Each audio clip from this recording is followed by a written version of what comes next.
வணக்கம் மாணவர்களே. சூழ்நிலையியலில் நம்முடைய முதல் பாடம் நம்மை சுற்றியுள்ள பொருட்கள். நம்மை சுற்றிலும் நிறைய பொருட்கள் காணப்படுகின்றன. இப்ப இந்த படத்தை பாருங்களேன்.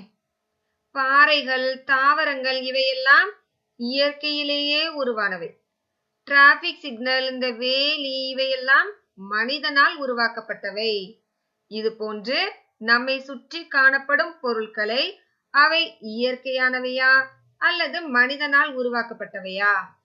மனிதனால் உருவாக்கப்பட்டவைனா எவற்றிலிருந்து அவற்றை உருவாக்குனாங்க அப்படின்னு இந்த பாடத்துல நாம படிக்கலாமா? இங்க பாருங்க, இது ஒரு கூடை. இது மரக்கட்டையால் செய்யப்பட்டுள்ளது. மரக்கட்டை எங்க இருந்து கிடைக்குது? நமக்கு மரங்களில் இருந்து கிடைக்குது. அடுத்து, இந்த கூடை நிறைய இருப்பவை ஆரஞ்சு பழங்கள். இவை ஆரஞ்சு மரத்திலிருந்து நமக்கு கிடைக்கின்றன. இவை இயற்கையானவை. இந்த கூடை மனிதனால் உருவாக்கப்பட்டவை. மனிதனால் உருவாக்கப்படுகிற பொருட்களும் இயற்கையை சார்ந்துதான் இருக்கு. அதனால அனைத்திற்குமே இயற்கை தான் மூலம். மூலம்னா அதுதான் ஸ்டார்டிங் பாயிண்ட். இயற்கையில இருந்தாதான் அதுல இருந்து மனிதன் வேறு ஒரு பொருளாக உருவாக்க முடியும். மரக்கட்டையை கொண்டுதான் மரப்பலகைகள், மரக்கூடை இதெல்லாம் நாம தயாரிக்கிறோம். சரி, அப்படி இயற்கையாகவே என்னெல்லாம் மூலங்கள் இருக்கு அப்படின்னு பார்க்கலாமா? தாவரங்கள், விலங்குகள், பாறைகள் மற்றும் மண் இவை எல்லாமே இயற்கை பொருட்களின் மூலங்கள் தான். இந்த மூலப்பொருட்களை பயன்படுத்தி தான் நாம பொருட்கள் தயாரிப்போம். சரியா? சரி, இந்த தாவரங்களினால் நமக்கு என்ன பயன்கள் கிடைக்கின்றன பாருங்க. தாவரங்களிலிருந்து மரக்கட்டை கிடைக்கிறது. இந்த மாதிரி பருத்தி செடி, மிளகாய் செடி இவற்றிலிருந்து என்ன கிடைக்குது நமக்கு?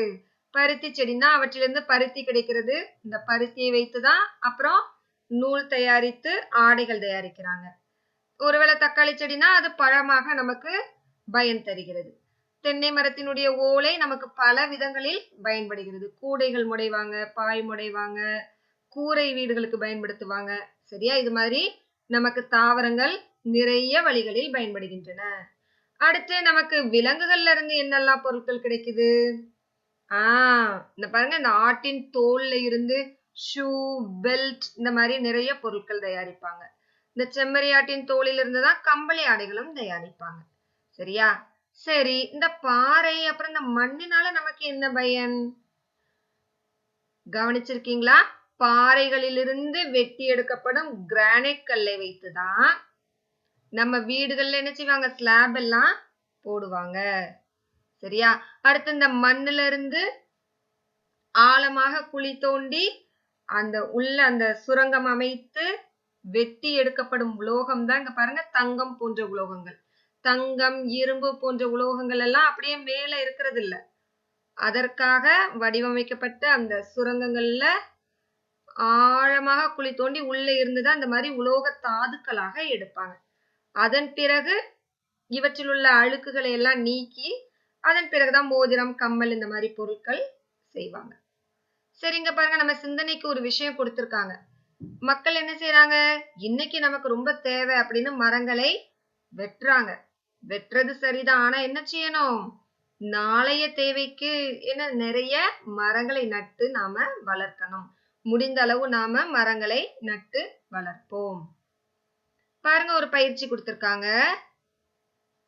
விலங்கு மூலங்களாக இருந்தா வீண் எழுதணும். தாவரங்களிலிருந்து கிடைப்பவையாக இருந்தா தானி எழுதணும்.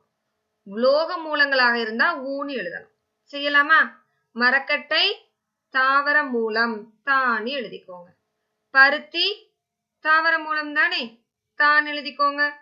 கம்பளி விலங்கு மூலம், செம்மறியாட்டிலிருந்து கிடைக்குதுன்னு படித்தோம் இல்லையா? இங்க வி எழுதிக்கோங்க. தோல் விலங்கு மூலம்தான்.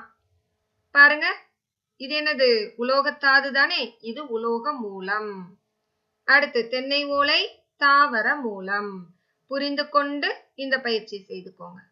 அடுத்து மரக்கட்டையினால நமக்கு என்ன பயன்? ஏன் நம்ம அதிக அளவுல மரக்கட்டையை பயன்படுத்துறோம்? ஏன்னா மரக்கட்டை நல்ல உறுதியான பொருள், நல்ல ஸ்ட்ராங்கா இருக்கும். அதை வைத்து நம்ம நிறைய மர சாமான்களை தயாரிக்கலாம். இவை நிறைய ஆண்டுகள் நீடித்து உழைக்கும். இந்த மரக்கட்டைய நிறைய துண்டுகளாக வெட்டி நிறைய வடிவங்களில் நமக்கு விருப்பமான வடிவங்களில் பொருட்களை வடிவமைக்கலாம். வட்ட மேசை செய்யலாம், சதுர நாற்காலி செய்யலாமா? இந்த மாதிரி வெவ்வேறு வடிவங்களில நாம மரக்கட்டையை வெட்டி பயன்படுத்தலாம். அடுத்து மரப்பலகைகள் ஒன்றாக இணைத்து நிறைய பயனுள்ள பொருட்களை நாம தயாரிக்கிறோம். கதவு, ஜன்னல் எல்லாமே நாம அதிக அளவில் மரக்கட்டையை பயன்படுத்தி தான் தயாரிக்கிறோம். சரியா? நாம இப்ப படித்தோம் இல்லையா? தாவரங்கள், விலங்குகள், அடுத்து பாறைகள் மற்றும் மண், இவை இயற்கை மூலங்கள். இந்த இயற்கை மூலங்களிலிருந்து கிடைக்கும் பொருட்கள் உள்ளன. அந்த பொருட்களை பயன்படுத்தி மனிதனால் தயாரிக்கப்பட்ட பொருட்களும் உள்ளன. அவை என்ன அப்படின்னு நம்ம அடுத்த வீடியோல பார்க்கலாமா? சரி, நன்றி மாணவர்களே.